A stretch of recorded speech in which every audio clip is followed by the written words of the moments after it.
Greetings, greetings, everyone. Welcome back. Welcome back to my channel with a video a concept I've never done before. How bizarre, how strange. Today I'm going to be interviewing someone, but not just anyone. Today I'm interviewing Sarah, but not just any Sarah. Today I'm interviewing RSD Sarah. Oh, mic drop. Okay, so this is super exciting and super weird. Sarah, I'm sure you've been going to events, you've been hosting free tours, you've been traveling and meeting the guys of RSD, so I'm sure you've already confronted kind of the like, what are you doing here, girl? What is your purpose in this world? So I'm gonna go ahead and be one of those guys who can't contain my confusion and my penis, and I'm gonna ask you, Sarah, what brings you here? Just simple, no stress, Sarah, like where are you from, what's going on, how did you find out about pickup, and we'll start from there and we'll make it work. Cool. How's your connection before I start? Mine is okay. How is yours? A little bit delayed. Okay. A little bit. That's okay. Just go with it. Okay, Make cool. it work. It's gonna be fine. Don't worry. Yeah. Awesome. Okay. Who am I? Why am I here?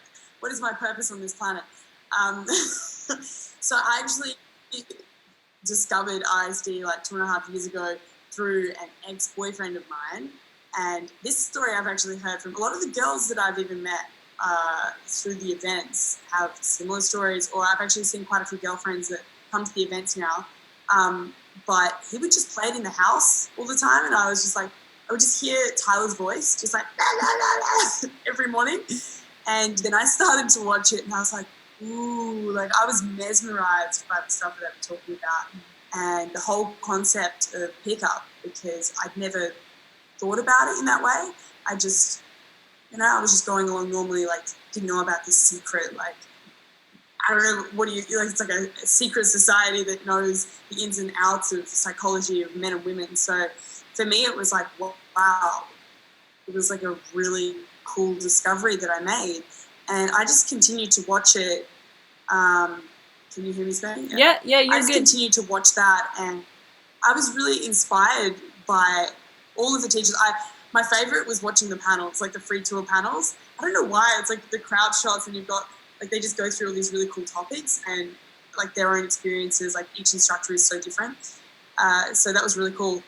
But I actually started a self-development company with my boyfriend at the time. And one of the things we wanted to do was get really cool speakers to come that had a unique message for people to improve their personal life, dating, their like businesses.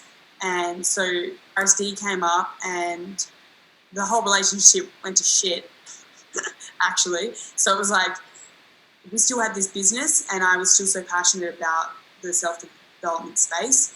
And so when I came over to LA to, I guess, have a break and build my life after a break up, I feel like when it happens, you're just like, who am I? You have to go on this journey. Like you go out into the dark, you like have to rediscover who you are after you've given like such a large chunk of yourself to someone.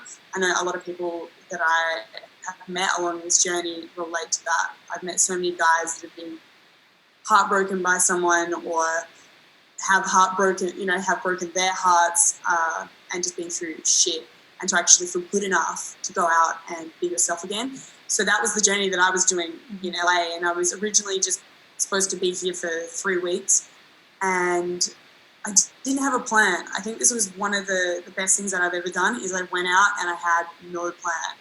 And it allowed me to meet people and have no expectations. There was no like outcome of like, I want this or greediness. It was just like, I'm a lost puppy now. I thought I was going to get married and have kids, and that was my life. Mm-hmm. So the journey was just meet people, and if they're doing cool things that I want to be around, I'm going to be involved with that. And I met up with Owen, and we just like chatted about everything, like just the whole world. Like we just got onto like all these different levels in the planet, and it was just ridiculous. And I just said to him, I was like, I would love to help. Like if you have any events, I just want to be involved with that. I want to be around you guys, because I think what you're doing and the message that you're sending sending out is so important, and I want to help spread that message. And then was just volunteering and going to like networking events that they were putting on as well. And oh my god, I just want to talk about like my very first experience of a free tour, because I think that was one of the moments where I was like, I want to do this. Like, I want to be involved with this. I don't care how I'm going to do it, but I just want to be around this, because I don't know. Like, the people in this community are so nice, and it's hilarious because the stigma attached to RSD, to pickup, is so bad and so, I don't know, it's like, it's just not what it is. And so it's really sad. And I think that was another reason why I wanted to get involved with it, and I wanted to show people what it was about and the power behind it. So I was sold. That first like live event I went to, I was like, yeah, what else can I do? How else can I help out? How else can I be involved? Just going and helping like instructors shoot their videos and just being there, like just observing and seeing how they connect the audience and the way that they actually produce these videos, and like meeting the volunteers. Like, there is so many volunteers in this community. I've never experienced it. So it creates a completely different environment because it's collaborative. Like, everyone's here. Like, I'm living with 16 guys right now and we're living in this little cottage, right? And we're all doing like either marketing or video editing or like recording videos. So it's really collaborative because we're all in there together, and it's just like a family. So for me, the community and the message is really what led me to wanting to pursue a career with RSD. Awesome. Amazing. Awesome. Cool. Yeah. I would love to take a step backwards and just inquire, because I don't actually know this about you. There are some things I do know about you. So full disclosure to people who are watching, people who are listening.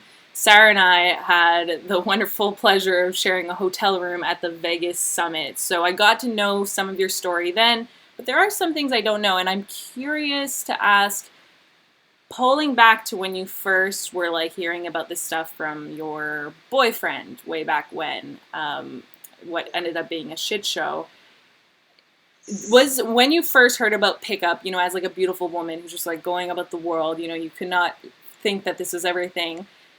What did you ever feel like was your first instinct ever like a bad taste in your mouth? Like, I'm very curious about that, because I have my experiences with that where I'm like, what is this? Like, did that ever happen for you way back when?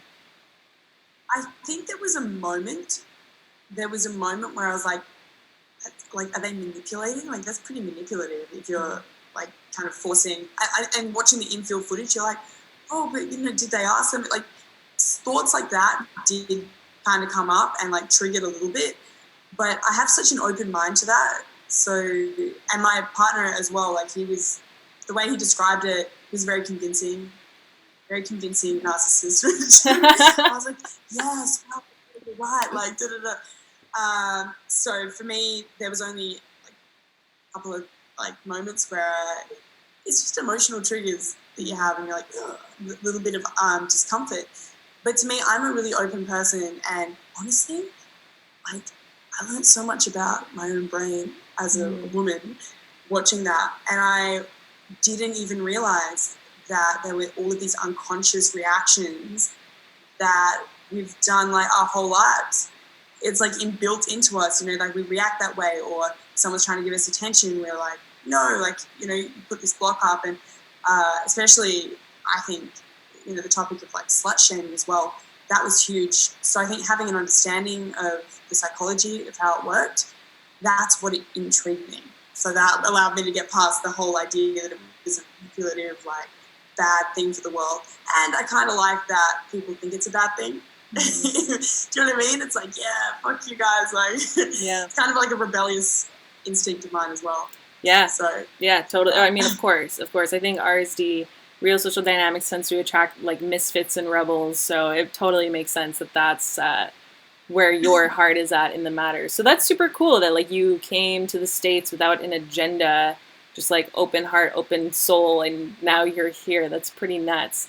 I do have a big question, and I wonder, how do you feel about being the first official female instructor? That's a pretty huge role, and mostly huge because it's just a big question mark. We don't know what that looks like. And I'm very curious to like step into your head right now because you're about to go on a world tour, right?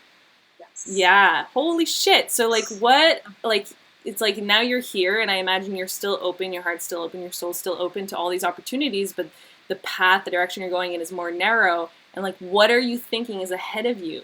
Like, what is... I'm like, I'm like, do you know what? Sometimes I think when it's moving so quickly and time is just irrelevant, you don't always have time to let it land. Mm-hmm. And that has been me. It has been like, go, go, go, go, go. Like, I had a glimpse of what the world tour was going to feel like when I went to Australia and went to...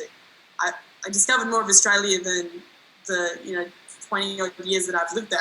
Wow. You know what I mean? And setting up events by yourself and recording it by yourself and then trying to record videos by yourself and then going out on boot camps by yourself was the best training that I could ever ask for. And I'm really grateful that I had the opportunity before I left to pretty much just get I feel like you were with me in that hotel room. I was back at 6 a.m. every single night doing boot camp. So it's it was just an overload of information and just training and just observing how other instructors work and how they work with the students as well as the guys. And so when I went, I was like, okay, cool. I kind of had this base knowledge of what I was going to do, but then I just had to learn. It was just, there's no time. So it's I had to adapt. I think really what goes on in my head is how do I adapt to this situation? All right, what can I do here? How do I do this? Because it's there is no structure or this is exactly what you're doing. It's kind of you have to observe and do that for yourself and then create the experience for the workshops that I'm doing and actually going out. And I would say it is different, but the fundamental training I would say is the same as a female. But it's so interesting. I just got so many guys are they're huh? Are you a girl? Yeah. It's I've had guys in there say you can't train me, you're a girl, how, that's impossible, Mm-hmm. Straight up to my face. And then they'll sign up and we'll do the boot camp, and then afterwards they're okay. Nice. Do you know what I mean? So sometimes I think with resistance, I mean, honestly, I get that with any trainer or therapist or new person, you just go through this what gives you the right to train me or how, it's honestly, the light went up. Yeah, it's all it's good. honestly just Do it.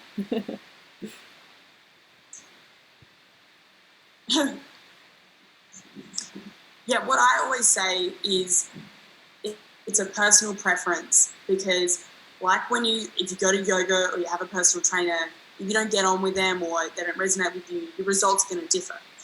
And then it's also about how committed they are. I think one of the biggest lessons that I've learned so far is letting go of taking it personally, because as a coach, you have to give people honest feedback and they hate you. Mm-hmm. They hate you because you do not want to hear honest feedback because every part of you just wants to react and wants to go, fuck you. Anyone, I damn it. What should I do about that, Steady? You could keep trying or let it go. Don't worry. Like I said, we'll do a 2.0. I think we'll be in Miami at the same time, so we could even do a real life in the flesh video. We're good. Yes, okay, keep rolling. On the streets. Yeah.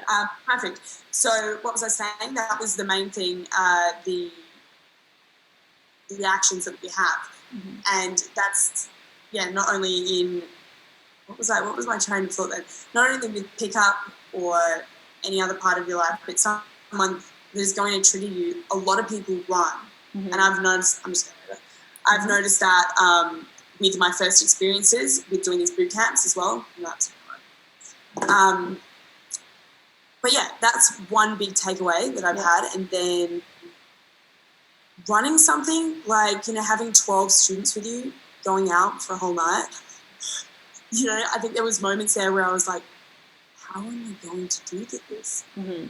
And it was really cool because it just flowed into like my teaching method evolved. And so we would do a lot of like breakdowns and actual like showing techniques. And I guess, you know, I don't like to go, oh, because I'm a female, da da da da. But the guys get a lot out of like coming up to me and trying, you know, their approaches on me, for example, as a woman, because naturally, like I said, we've been doing this our whole lives. Like we know this game, we know this, you know, we know our natural reactions. Not that we know the game, but we know how we're going to respond to 99%, and we can feel guys or girls, we can feel their energy, like, and we're like, yep, no.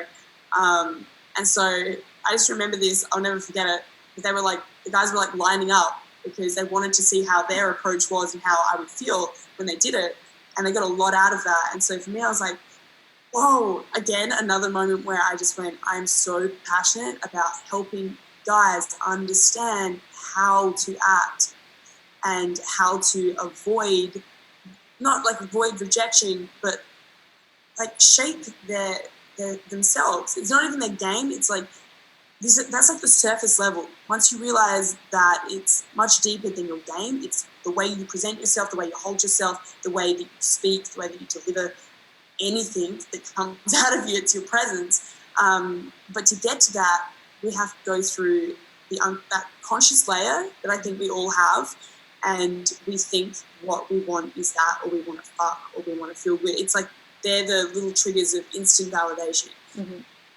Cool. But it's the deeper stuff once you actually crack through that. So that's why I love helping people get to that point. And I'm curious, what so far in the several months that you've been doing this, is there like one situation that really sticks out in the coming to be until this very moment of RSD Sarah that was like extremely like difficult or put you to the test, whether it was in field teaching students or running out to get pens for your event, or who knows, maybe something with Owen or Nick? Like, is there like one character bending experience thus far that you've had that you're willing to share, of course? Yeah. In terms of character, what is your second word? Character building? Character. I said character bending, but you know, character building, character of course. Bending moment. I like that. I would say, and it's not like showy, it might not sound really big, but the resistance of hosting these videos, that was like a big moment for me, with the whole experience of it, because I was so caught up with being in the moment at these events that I didn't put the focus on trying to record to learn that skill. And so for me, like, I can't even describe to you the amount of resistance like that I felt, that would be like procrastination. Oh, I'm going to go eat. I'm going to go for a ride. You know, avoiding the fact that, hey, like, this is where you can really get a message out, as well as at these events. And so I would say, as a character bending moment for me on a personal level, that has been a really big challenge that I had to push through. In terms of the training, getting accustomed to going out to 3, 4, 5, 6 a.m. in the morning, and still maintaining a healthy lifestyle. That, as an instructor, is one of the most challenging things that I've experienced. It makes you realize how important your health is. It makes you realize how important your time is to try and schedule things in, because you suddenly have no time. And it also puts you under this immense pressure to provide. Like, people want this value, they want this help, they're like, help me with this and that, and they're sort of throwing all of these issues at you, and learning how to give the same, it's often similar information, but delivering it to them in a way that it's tangible. They can put it into action. Because we all have these little things that bubble up, and they're insecurities, or they're from our childhood. And so we're sort of going, tell me the answer, tell me the answer, tell me the answer. And even when we get it, it can just bounce off. So as a coach with a lot of the students, delivering that message has been a really amazing challenge. I mean, I actually enjoy it. There's moments where I'm like, I'm so frustrated, but I don't know. It's like the more boot camps you do, the more events you do, the more people you talk to, it just becomes sick. in nature. It's wow. Yeah. I didn't even think to ask about the YouTube videos because obviously I've noticed. I'm like, where is this girl's channel? But I saw that you're releasing. Are you releasing a video today? Obviously, this video is not posted today. Right now. Right now, it is like uploading as we speak because I had to put the pressure on myself and I actually go, guys, hold me accountable because the resistance was so strong. And I mean, look. I prepared myself mentally for the amount of hate that you're going to get. Yep. I've got like 60% hate on a 59-second video introducing myself. It's like everyone's just like shooting like guns blazing at me like, who are you? Like, get rid of this. Da, da, da, da. But it's been great. There's a lot of people that are so supportive as well. And they're like, this is great. And they can see the benefit to it as well. Yeah, totally. And like if we're gonna talk in the terms of game, like all those people, all those guys that are shooting hate in your direction, it's basically just a massive shit test. They're testing you to see if you could actually push through that kind of pressure. And it's a lot of pressure. I'm not gonna lie. I scrolled through your comments and I'm like, okay, she's getting it. She's getting it. I'm on the Golden Gate Bridge in San Fran. I'm like, do I just do it? Like, should I just give up? Yeah. The internet is a scary place, but I think you are doing something really bold and brave because it does take guts to put your voice out there, to really put yourself on the ringer. It's like not everyone is doing that. Not everyone's capable of doing that. And that goes back to the question I asked a little bit earlier, like how you feel being the first female RSD instructor, because it's just so ambiguous. It's untapped territory. Like you don't know what your comment section is going to look like. You don't know what these things are going to look like. But I think it's going to work itself out. Like everyone's got to have their gritty beginning, and that's what is a character bending opportunity for you. Completely. Like I could not agree more. I just, I'm lucky. I think the way that I grew up, I was always around a lot of guys, and I can tap into like my masculine if I'm coaching, and it's really interesting because the feedback I'm getting is be a bitch. Pretty much. It's like when you're being coached, you almost need someone to kick you in the ass and actually push you to do things that you wouldn't imagine doing. And so it's been really amazing to embrace that side of my personality. So I can be super bubbly and really friendly and like, hey, what's up? In my feminine, but then if I'm coaching and someone's not listening, it's like bitch mode comes on in a good way, in a positive, constructive way, but you have to be direct and not pushy, but I would say like stern and direct about what you're asking them to do or the way that you're delivering any message, because it's all well and good if we're like, life is rainbows and butterflies and happiness, let's all just be happy and there's no pain in the world, when it's bullshit. So cutting through the bullshit, it's like, it's funny because you see a lot of people that have come out of it and someone's more joyful and they're experiencing all this joy. It's very hard for them to tap back into the negative, painful headspace, which most people are in, to guide them out of it. If I'm light and fluffy as a coach, they are not going to retain any information. And it's the same with any like speaking on stage or seminars or videos. If you're like that, it's just in a way pointless to the people that really need it. It's pointless to the people that are in the dark space.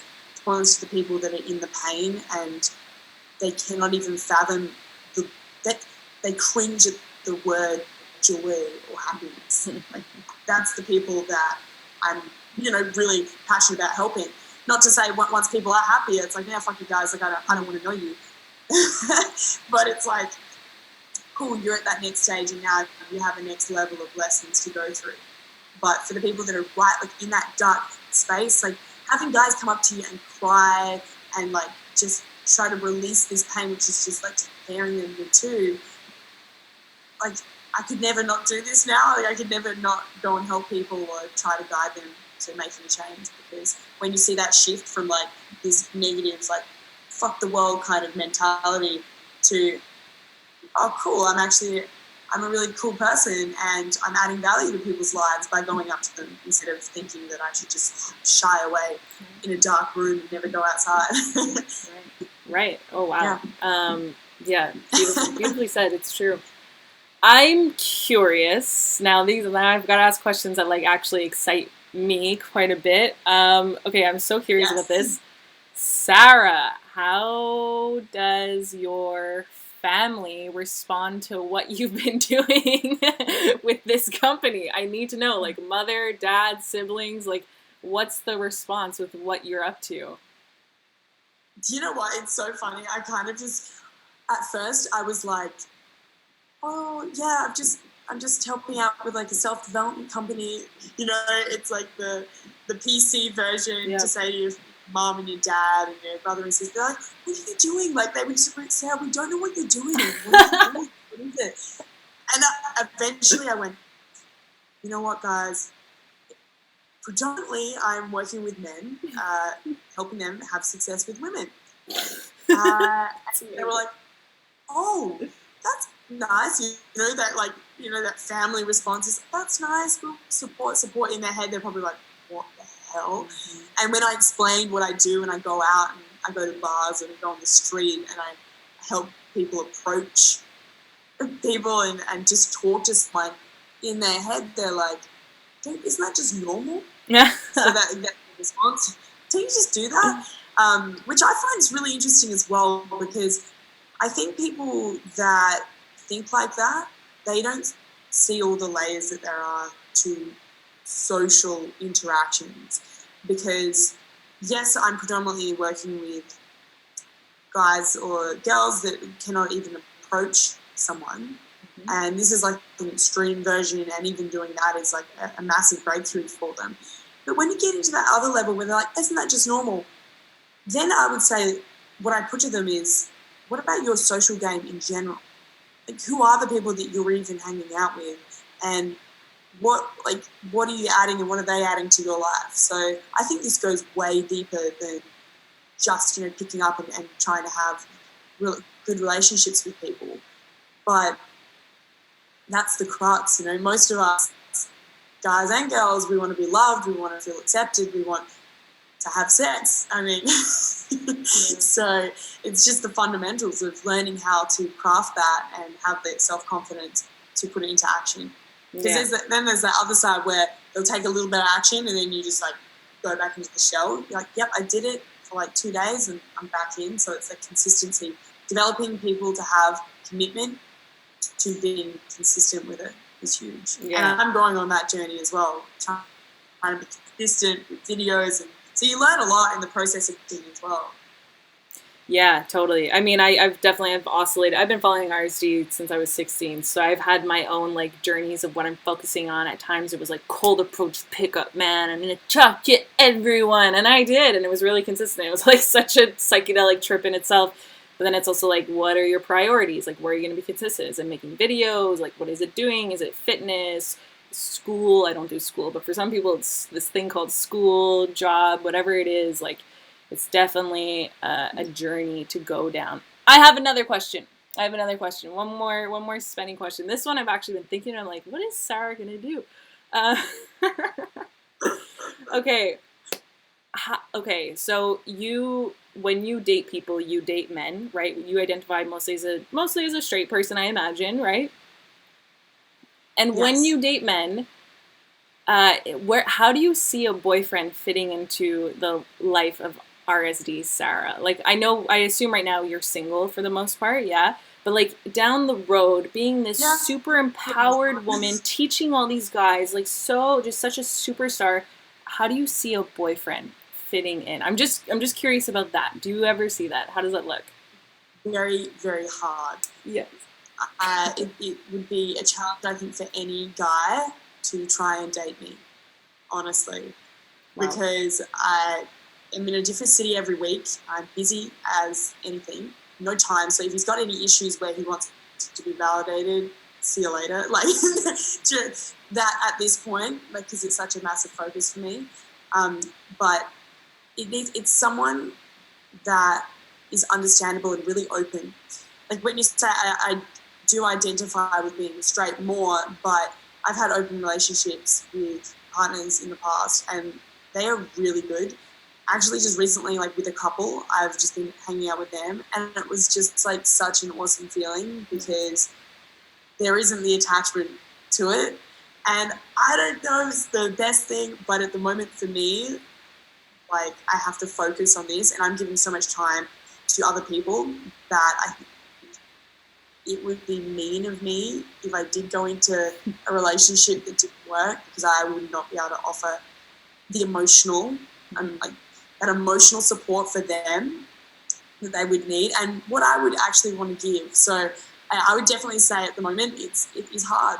Yeah. I think it would be very hard to have a boyfriend in the mix unless they were super open and understanding of what I did and travel, because Yeah. but it is, I really like that question because it's honestly like such a hard thing. Like I've seen a couple of people during this process and I'm like, look, I've got to go to another country and then I'm only going to be there for a week and then I'm doing this and then I'm doing that. And for them to even wrap their head around it, they're like, what do you mean?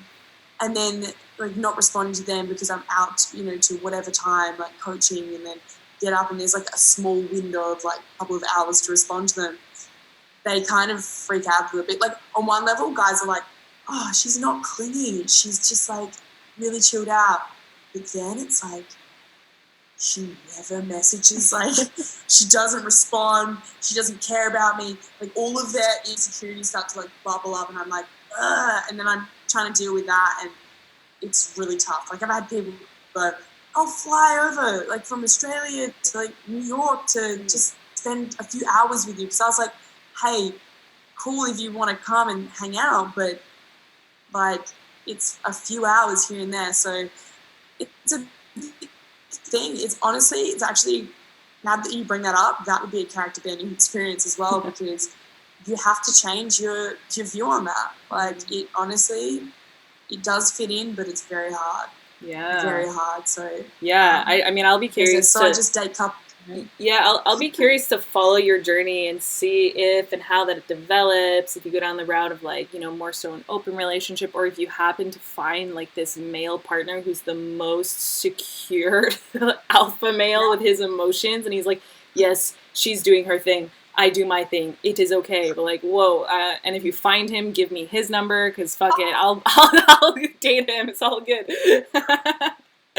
Yeah, I know, but I'm a big believer. Well, I mean, look, your instructor is your instructor, and you have to be comfortable with it. But I think there is so much power in open relationships in today's society, and I've had great experiences with them.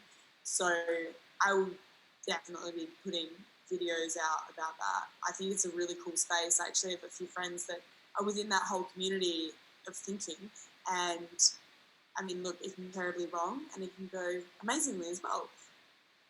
But yeah, in those situations, you see people's insecurities come up a lot. Yeah. When you're in open relationships, which I've seen and be involved in. Yeah, same. I'm in a 3-year-long relationship where we're always trying to push into like the new branches, and it's always a challenge, and it's not easy, but that's where interesting growth happens. And it's always like communication is key. Like communication, if there's no communication, you are fucked. So communication is key. I'm telling you, I preach it because it is the crux of everything. Like everything, I was like with a couple recently, and I'm just very chilled out and loving, and you can see these like emotions rising, and you can see when someone like pushes it down. It's funny, like you can just see it so clearly, and you're like, don't do it. Address the issue now. Address the issue now, because in a month, 6 months, a year, it comes out in this big explosion, and in the whole relationship just goes, and then all of your investment that you put into it is just crushed. So just communicate. Oh yeah, exactly, totally. Damn, girl. Oh, I feel like we opened up. What's your experience with that spinning? I want to know. Oh no.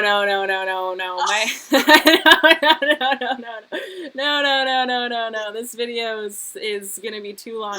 I'll tell you my experience though, for anyone who's still listening. My experience in my relationship, I think, apart from what most people would think of me and assume of me, I'm the more insecure one. I think that most people would perceive me to be like, oh, the steady one, and probably the girlfriend gets jealous. She has her moments, of course, we all do, but I'm the insecure one. I'm the fragile one. I'm the one who has like all the childhood trauma and abandonment issues. It's like I'm the one carrying that. So that's why I know what it's like to own it. Yeah. Own it. And I think that's the most important thing, is just own it. And Yeah. I'm the same. I'm like, I've got those issues, and Yeah. traveling around and doing this. I mean, there's a reason. It's like, what am I pushing away doing that? Like, Right? Oh, that's a whole other video. We'll have to like, we'll do this in like we'll do this in 3 years after you've done like 2 or 3 world tours, and we'll be like, all right, what was RSD Sarah pushing? What was she avoiding? What was she running away from? And that is actually a really, yeah, it's a really interesting part of like a journey, because if you follow like Max's journey or anyone's, or Julian's journey is like, I was the insecure pickup guy who wanted to take over the world by being the ultimate pickup guy, and then the world came crashing down, and now he's got a phenomenal program, which I know you took, Transformation Mastery, and it's like him coming to terms with like, wow, I was so insecure, that's why I did all these things, and now I'm like this person. So I'm not even saying that that's you, Sarah. I'm just saying, like, damn, girl, it's going to be so cool to, like, check in with you, because you and I are both just kids. It's going to be cool to, like, follow your journey and, like, see how you develop, because everyone's had that coming beast story. So it's going to be interesting. And do you know what? Even the people that think they weren't abused are suffering from abuse. Yeah. And that big thing, because for a long time I was like, are my problems good enough to be problems? Is my abuse enough to be abuse?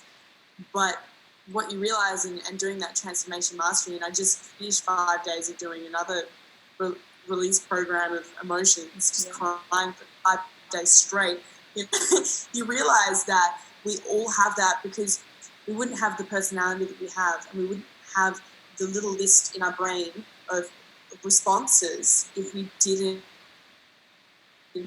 have, you can call it abuse, it's honestly just our conditioning, and we get used to our cycle of how we react and how we respond to certain situations.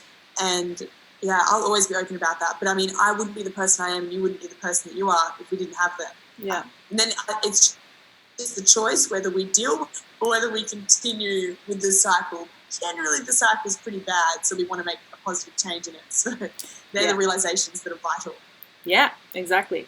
Okay, Sarah, I think this is a good place to end, because it's like a painful place to end. I think it's a good place to keep talking, which means it's always a good place to end. You're going on tour like this week. Is that what's going? Yeah. Yep. In 2 days, we have a free tour here in LA, and then San Diego is the kickoff for the world tour. That's crazy. It's crazy. So San Diego going down to Australia, London. Yeah. No, it's gonna be very epic. Cool. So how can my viewers help support you? Like, where's the best place to find you and follow your journey that's coming up? So the best way is to jump on Instagram and follow me, which is at RSD Sarah with a double H on the end, because someone had RSD Sarah with one H. And subscribe to my YouTube channel. And please, I invite you to hold me accountable if you don't see a video up there. But I will be releasing videos every week in each city. So that starts tonight. In 10 minutes when it goes live. And then every week on this tour, we will be releasing 1 or 2 videos at least. So I'm super excited, and I would love your feedback, whether it's I hate you, Sarah, or I love you. Bring it on. Right? Yeah. No, of course. That's awesome. So I'm frozen. I'm gonna be sitting here waiting for your video. I'm like really excited. I'm like, I want to see this video. This is starting, and I'm gonna put all of that, your Instagram and your YouTube channel, any channels to contact you. It's gonna go whoop down below in the description, and I imagine this is gonna be a cool conversation for the community to tune into. And yeah, if you love us, hate us, well, shit. Thank you so much for watching, and Thank you, Sarah. I feel like you're a bit frozen right now, but so be it. Thank you, Sarah. We're back. Thank you, Sarah, for coming on the channel, and I look forward to future conversations. We will do this again in the next few months. I don't see why not. You too. Thanks for having me on. I feel like these conversations and weirder, and yeah, I'm ready for it. So get ready, guys. All right.